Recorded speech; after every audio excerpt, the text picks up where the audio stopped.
Pitiful, heartless, mindlessly collecting hearts. The rage of the Keyblade releases those hearts. They gather in darkness, masterless and free, until they weave together to make Kingdom Hearts. And when that time comes, we can truly, finally exist.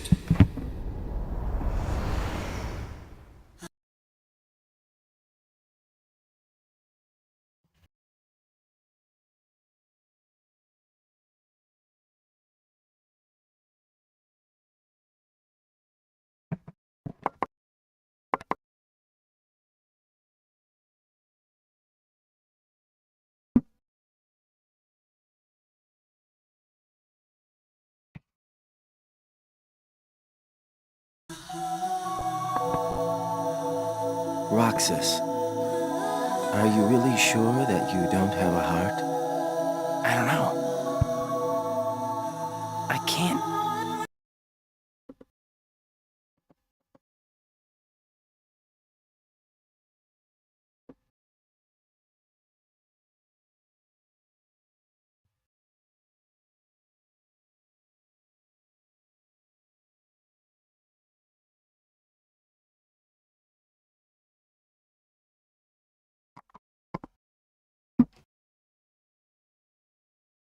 Just look inside.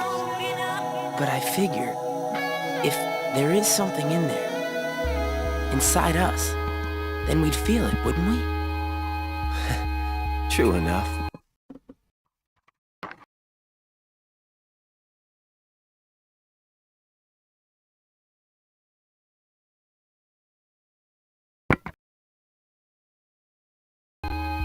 Oh,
answers.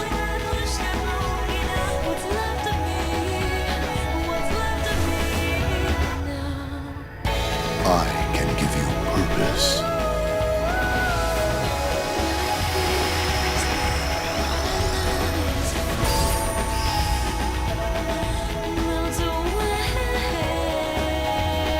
Roxas. That is right. The new you.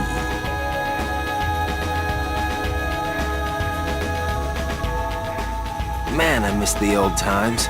Still got it memorized. The day we met, when you got your new name.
Yo.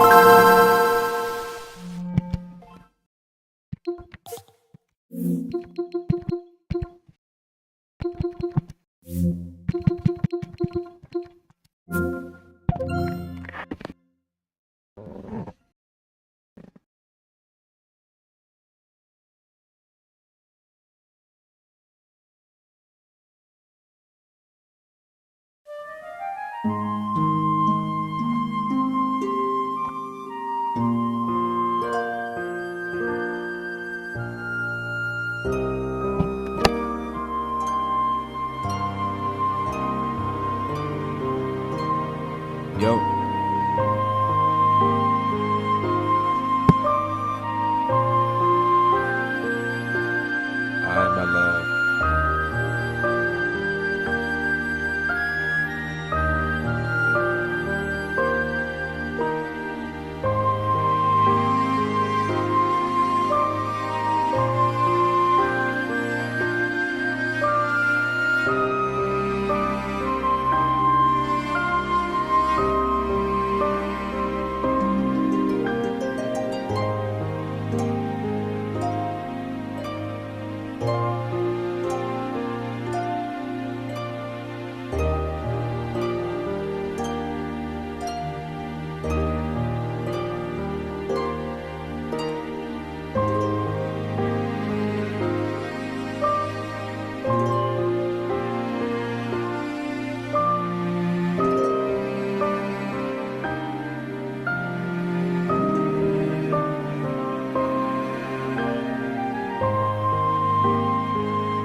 yo, I also need to meditate because I feel nuts right now. Like and I'm rapping along with this shit. Like it's not me. That if you see me rap an Outkast album, and some of these are faded because they've been here for mad long.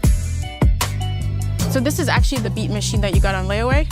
This is the one. I don't know if it's the exact one because somewhere along the line we had to buy another one, but it's not because we lost the original. It's just because like something else we were doing, we needed it. So somewhere along the way, they might have got shuffled. So I don't know if this is the one we bought or if it's the original, but that is the same style at the very least. It might be the exact same one that I had, yeah, that my mom got. Like we waited, what, 10 years for this album, and to be able to celebrate it here with you at 2014 Forest Hills Drive. I feel like I'm in a J. Cole museum. And you said that you were gonna step out of your comfort zone, which is home, to have some conversations, but you found the loophole and still invited us into your home. That's a good point. That's a good point. And I am out of my comfort zone, I ain't gonna lie, because I could feel it right now. I'm like, oh man, I'm nervous. You know what I mean? Like, strangely enough, but I'm nervous because I'm, you know, like, yo, when the last time I did an interview, you know what I mean? Like, it's been that long, because after all the things you've been through, I'm surprised to hear that sitting down in this space in your childhood home can even make you nervous.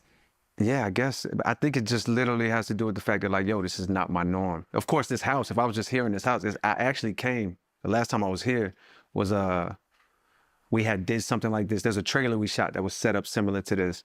But, you know, months after that, we were making like a big decision on the album. And I had like a big decision to make. And I was like, you know, a lot of times I get in a space where it's like, yo, I need like clarity.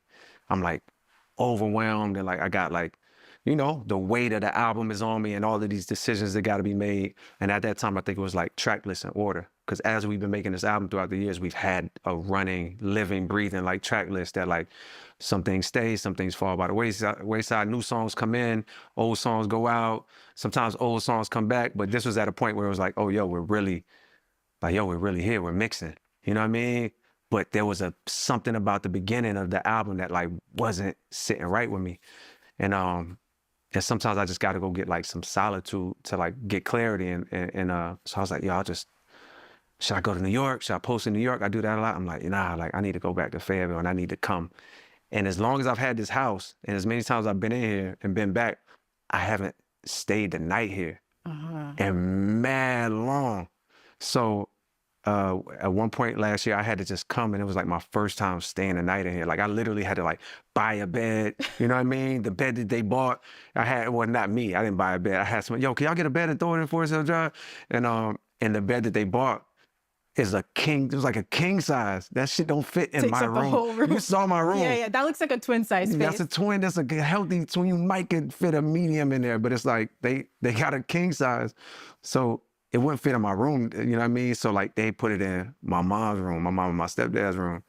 And so like for the first time in a long time, I'm staying the night here. And for the first time in my life, I'm sleeping in my parents' room in a sense. And it was mad weird. But that trip did actually like give me clarity that I was looking for. And like I had an aha moment and it was a big like breakthrough. You know, I called Eve, I think, did I call Eve or did he come down too at some point? But either way, we figured something out. That was like, that's it. We'll start it like this, then we'll go here. So I've been back here and I'm more comfortable in this house, but it's the interview setting where the beginning of this, I'm like, oh shit, I kind of feel it. I feel you. There's nothing normal about two people sitting here and having a conversation. We haven't done an interview in at least 15 years, and there's a whole crew behind us. No, it's not normal. Yeah, you're right. You're right. You're right. Yeah, but sure. It's cool. This is all family here. For sure. You know, How y'all doing? All right. And I think a lot of people here who are really excited to make this moment happen. You know, it's been it's a celebration of your career and this album, and there's so many reasons why it's perfect to do it here. Like this was, as we can see behind us, the birth of J. Cole, the artist, and also really Forest Hills Drive. When you released that album, the success you felt, the success you experienced, the relief you felt, and the comfort you felt after is really what birthed the idea for The Fall Off. So if that's what you were feeling at that time, comfortable to the point that you were thinking about The Fall Off, I'm wondering how you feel now that this album is actually out in the world. That's a good question. It's funny because it's like, yo, what are we now? Like a month and some change removed. So it's like, we had this conversation fresh when it dropped, you know, I might have been more clearer in my feelings because I was in it. You know what I mean? I had just got done mixing it. You know what I mean? We pressed it out. We sent it up to vinyl with prayers that it wouldn't leak. You know what I mean? And then we pressing CDs. And then we putting the birthday blizzard out. And like, I'm in it. You know what I mean? And like, I'm fully in the releasing of this. And then even when we put it out, we went on the road and I'm in it. Now a month later, and it's like, yo, I'm like back in my regular scheduled program, you know what I mean? And like, I feel every day I get further away from like being in it. I listen to it, you know what I mean? But it's tough for me to answer the question. How am I feeling right now that it's out? And I mean, it doesn't have to be today or yesterday, but the general feeling, because I think after each project you've released, there's been feelings. Right. After Sideline Story, it wasn't necessarily a positive time in your life. You didn't enjoy it. After Born Sinner, you still felt like, cool, I survived, but you weren't necessarily happy. You felt the darkness. And after Forest Hills Drive, that was one of the highest points in your career, right? You made a project you were really happy with. Yes. And then culturally, it also hit. So that was a high point. So I guess I mean on a macro scale. One was like relief, you know what I mean? Like relief, like, like, yo, we did it. Like putting it out. I saw some footage the other day. Like we have like a bunch of footage from studio sessions. And like I was combing through it and I'm looking at all the, you know, I'm in the studio, got T-Minus right there, Diesel. And it's like the stuff we're working on. It's the most minute decisions. You know what I mean? It's the most like granular level decision-making that in the moment, of course, it's all important and I'm fully immersed in it. You know what I mean? And I'm fully like, yo, this is the most important decision, the one we're making right now. And as I'm looking back on the camera, I'm like, or at the footage, I'm like, yo, I can't believe this album actually came out.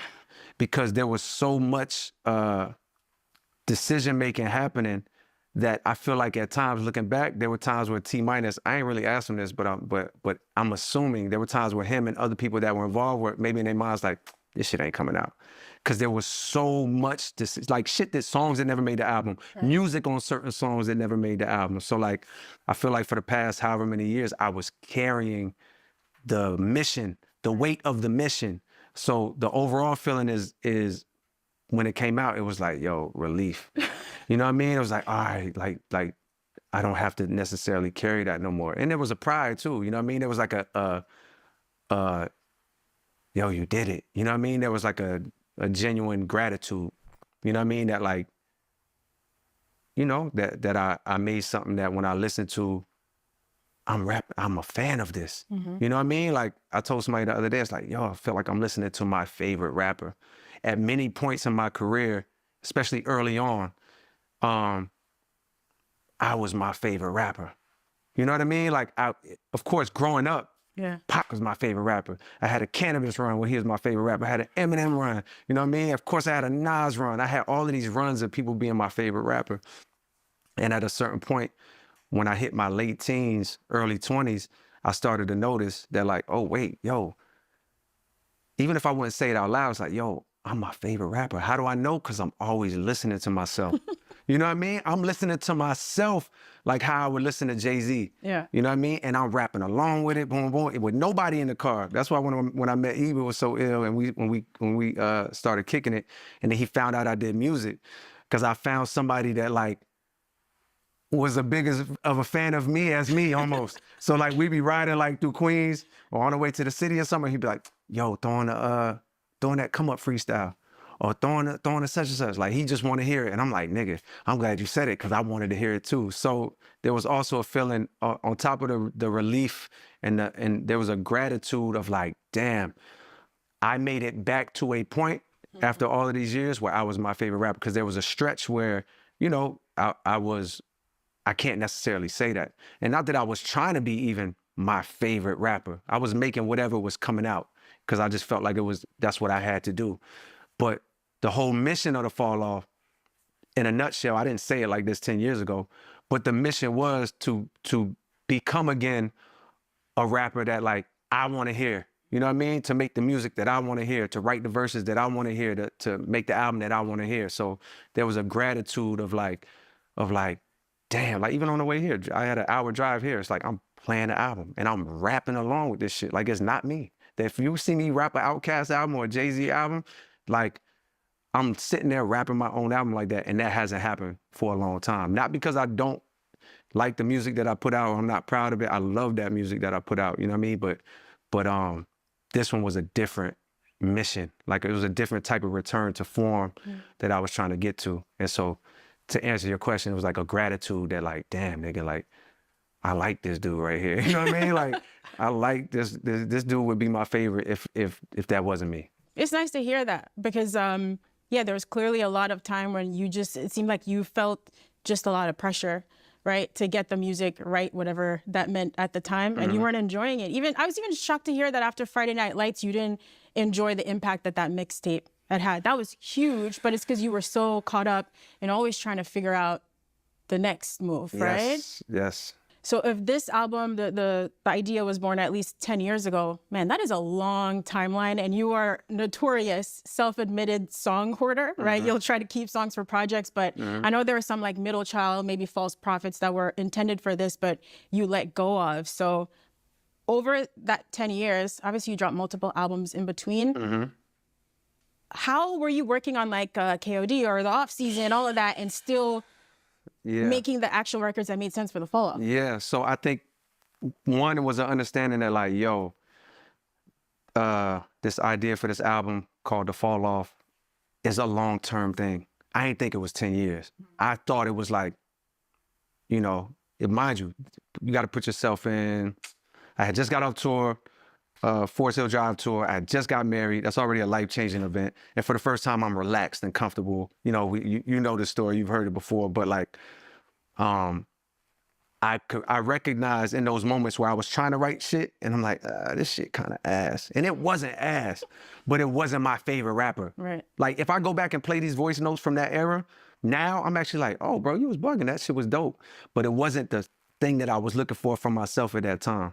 And I know just because I'm like, you know, my mind works in basketball. It's like, yo, you know, if you lose a skill, you have to work to get it back. And so I felt like, okay, you've lost a bit of skill in certain areas. Where you've gained in some areas, you've lost in some areas. So now you got to work to get it back. It'll take time. So I'm thinking The Fall Off is like, man, this is maybe a couple-year thing. So I already was thinking long-term. I wasn't like, oh, I'm going to make this album called The Fall Off, so I'm going to be done in a year. I was like, give yourself time to get there, because you're going to have to put yourself through drills. You have to re-motivate yourself, re-inspire yourself. So I was already thinking long-term. While I was thinking long-term, I'm still writing and I'm still creating. And it just so happens that the things that I was writing and creating were like what ended up becoming For Your Eyes Only. Like I'm making these songs. It wasn't until I actually wrote the song For Your Eyes Only where all of these other songs that I was making made sense. I'm like, oh, I know I've been telling a story that's not necessarily my own and what I've been writing. And it's not necessarily my favorite rapper. I like this rapper, you know what I mean? But it's like, it's not the fall off level that I'm looking for, but I'm like, I have to follow this feeling.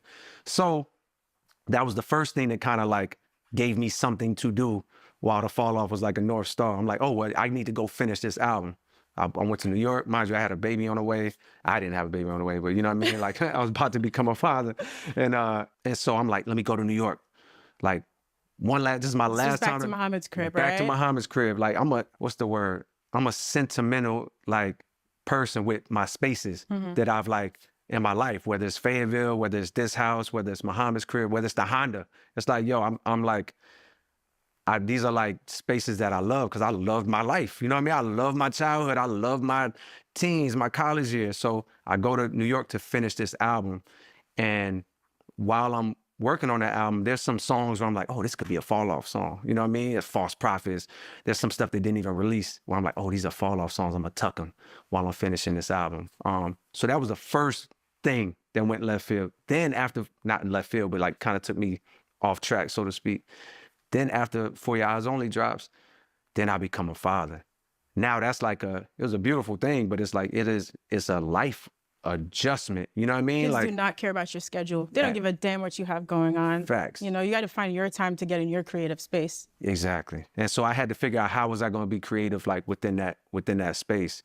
And, you know, I got to motivate myself. And one of the things I was doing at that time was like, I was like making these beats that was like damn near my version of like, I'm trying to learn from Southside. You know what I mean? I'm trying to learn from like these producers. Cause it's like, you know, I come from a era where the people I looked up to, they hold their nose at certain things. You know what I mean? Like, oh, it's the real hip hop producer and boom, boom. And it's the drum, if the drums ain't boom bap. But I didn't really subscribe to that. You know what? I come from a cloth of like hip hop where they might hear back then, like all the stuff Southside and them was doing, like 808 Mafia. They might hear them beats and go like, man, all them shit sound the same. They might hear that. My ear goes like, nah, but I know that's not true.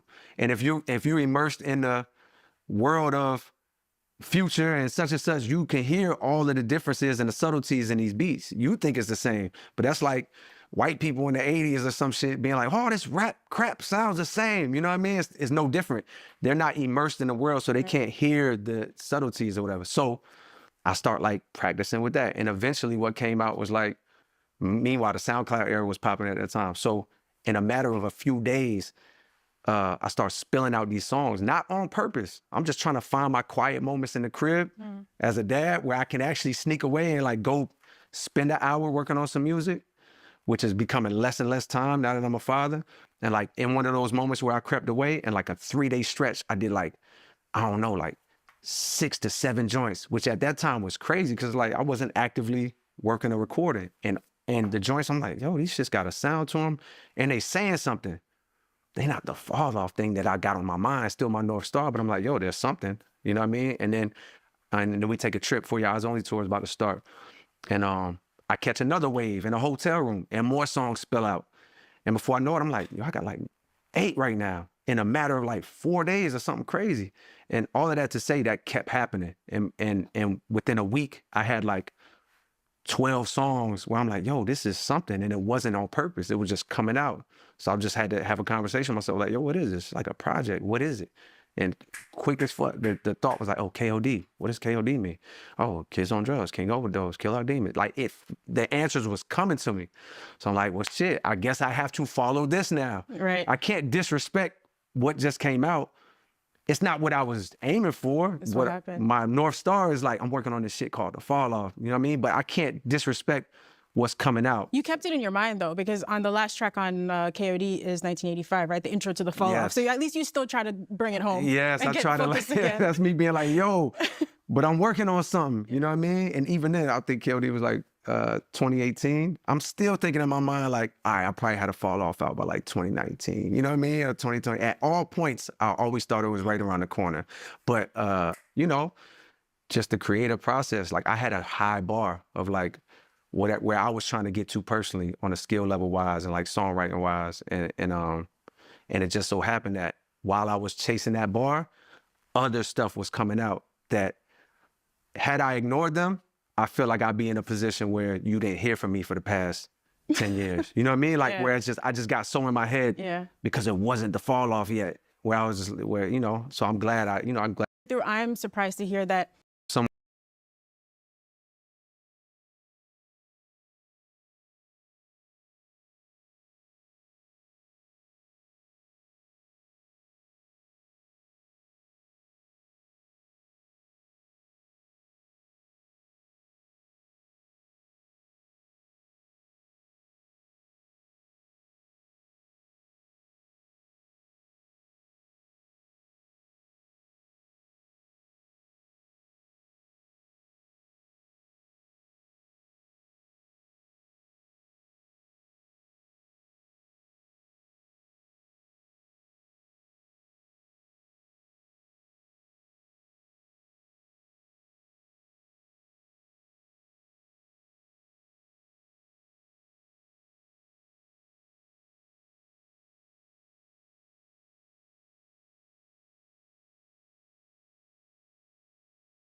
and is possessed by Ansem.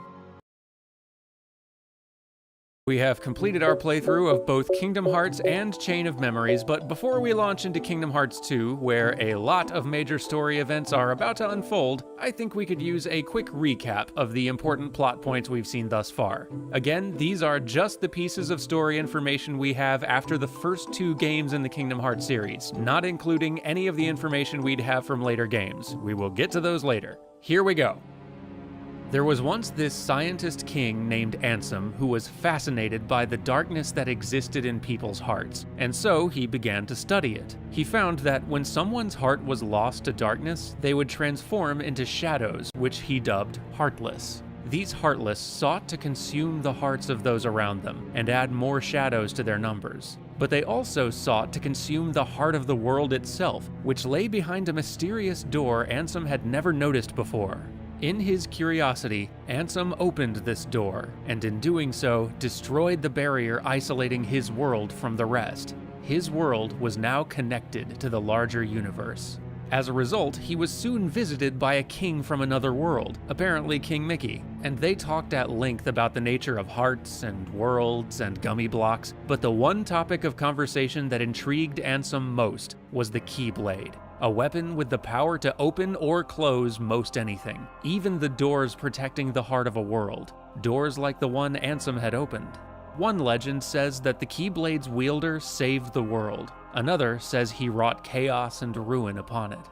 Now completely consumed by these mysteries, Ansem began his pursuit of Kingdom Hearts, a place where supposedly the world's hearts all connect. And beyond that, Ansem believed, lay the world of darkness.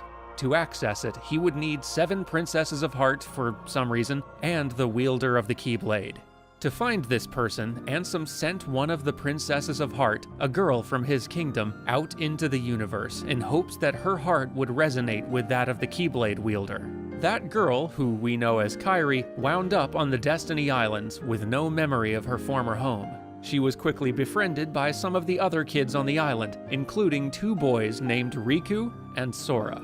This brings us to the events of Kingdom Hearts.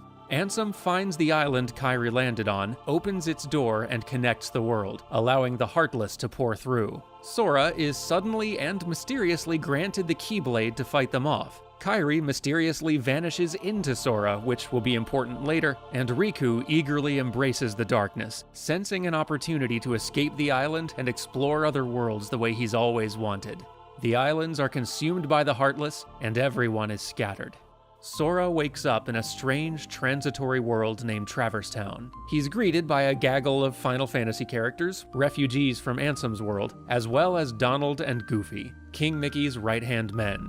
The king had apparently run off to try to figure out why worlds were suddenly disappearing from the sky, and left Donald and Goofy with orders to find the Keyblade wielder. And so our 3 heroes travel together from world to world, trying to find Riku, Kairi, and the king.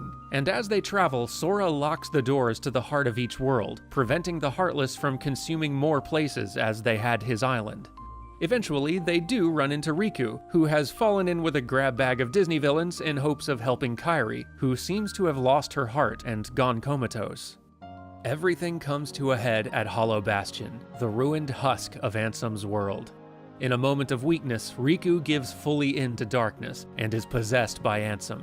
While confronting his possessed friend, Sora learns that Kairi's heart has actually been trapped inside him, basically piggybacking inside his own heart ever since their island was destroyed. So, being that wonderful little boy he is, Sora uses a Keyblade to unlock his own heart and release Kairi's from its prison.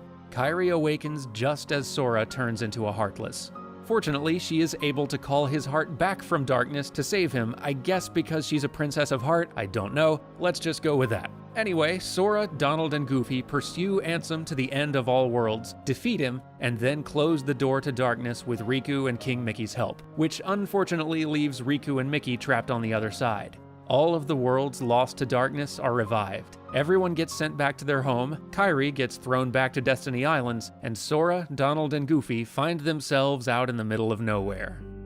This brings us to Chain of Memories. While wandering around seeking Riku and the king, our heroes are lured to a place called Castle Oblivion by members of a mysterious organization dressed in black cloaks. But the further our heroes venture into this castle, the more of their memories they begin to lose. Eventually, Sora even starts to forget Kairi, instead remembering another girl he grew up with on the island named Naminé. It turns out that Naminé is real and she is in the castle, but she is not a girl from Sora's childhood. Naminé has the unique power to manipulate Sora's memories, and the memories of people close to Sora. She also happens to look weirdly similar to Kairi, and describes herself at one point as Kairi's shadow. She is being held prisoner by members of this mysterious organization. We don't know how big the organization is, but we do know that there are 6 of them in the castle: Marluxia, Larxene, Vexen, Lexaeus, Zexion, and Axel. And it turns out that Marluxia and Larxene are actually going rogue, using Naminé's powers to try to control Sora so that they can use him to take over the organization proper. Unfortunately for them, Axel is playing double agent and eliminating traitors one by one.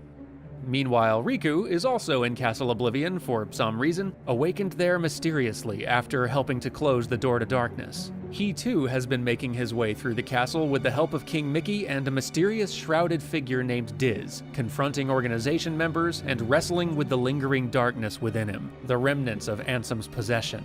By the end of the story, Axel is the only member of the organization to leave the castle alive, having successfully disrupted the traitors' plans. Riku comes to terms with the blend of light and darkness within himself, fights off Ansem's influence, dons one of the organization's cloaks so that he can traverse the darkness safely, and leaves the castle together with King Mickey and Diz.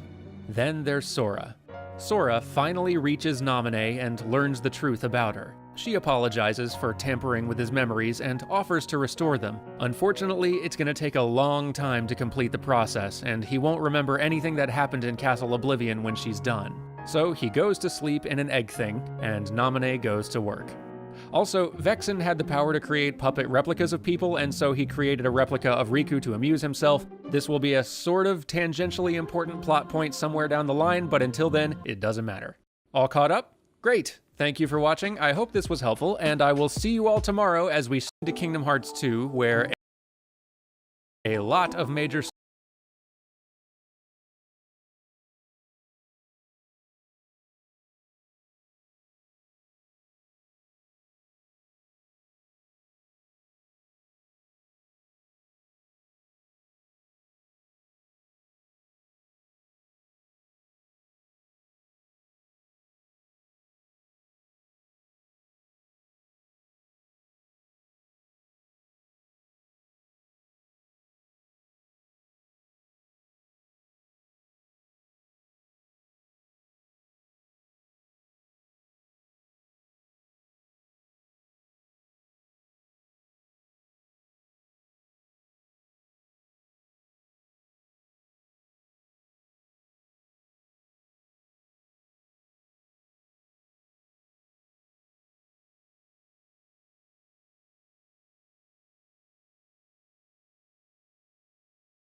Pitiful Heartless, mindlessly collecting hearts.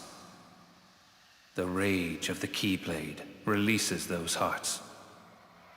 They gather in darkness, masterless and free, until they weave together to make Kingdom Hearts. And when that time comes, we can truly, finally exist.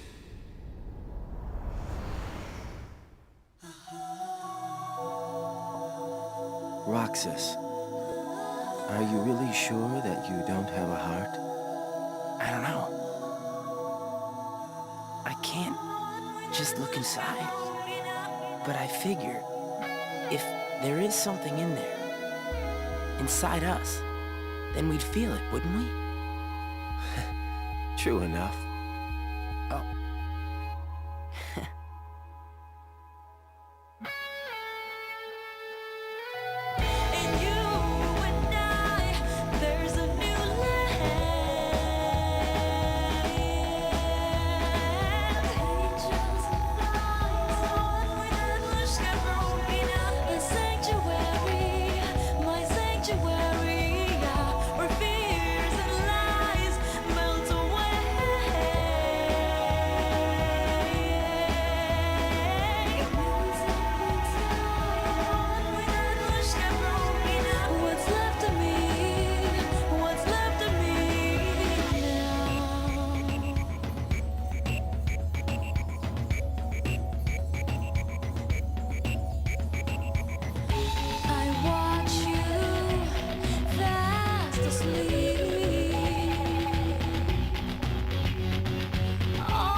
You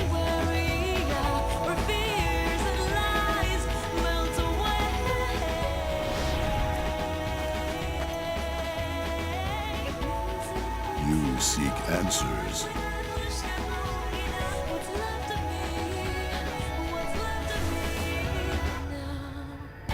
I can give you purpose.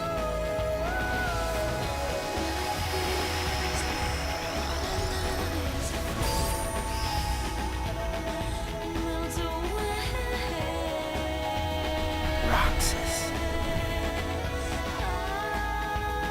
That is right. The new you.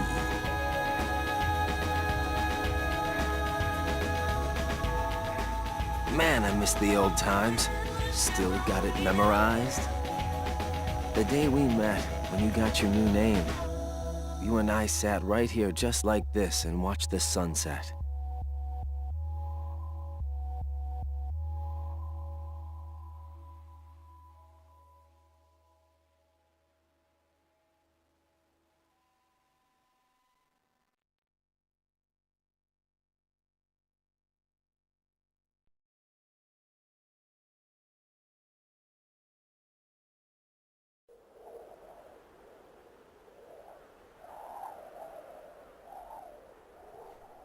You're early.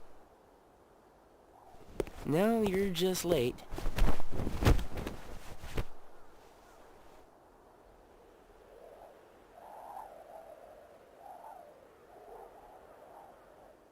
Today makes 255. What's that about? It's been that many days since I first joined the organization. Man, time flies. So, you got the number memorized, do you? Yeah. Have to hang on to something, right? It's not like I have memories from before the organization. Don't you remember? I acted like a zombie. Right. That first week, you could barely form a sentence. But come on, you're still kind of a zombie. Oh, thanks. Hey, Roxas. Bet you don't know why the sun sets red. You see, light is made up of lots of colors. And out of all those colors, red is the one that travels the farthest. Like I asked, know-it-all.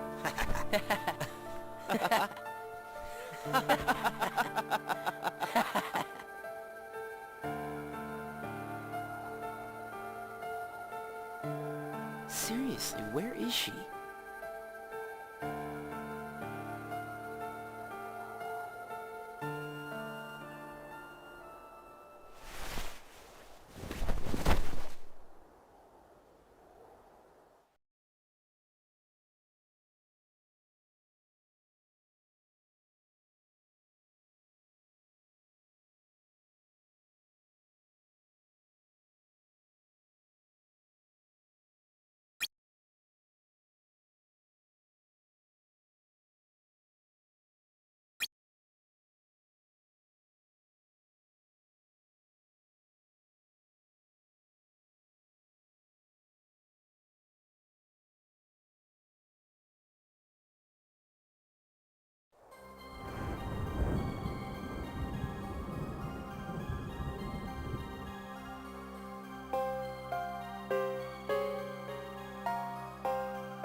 home.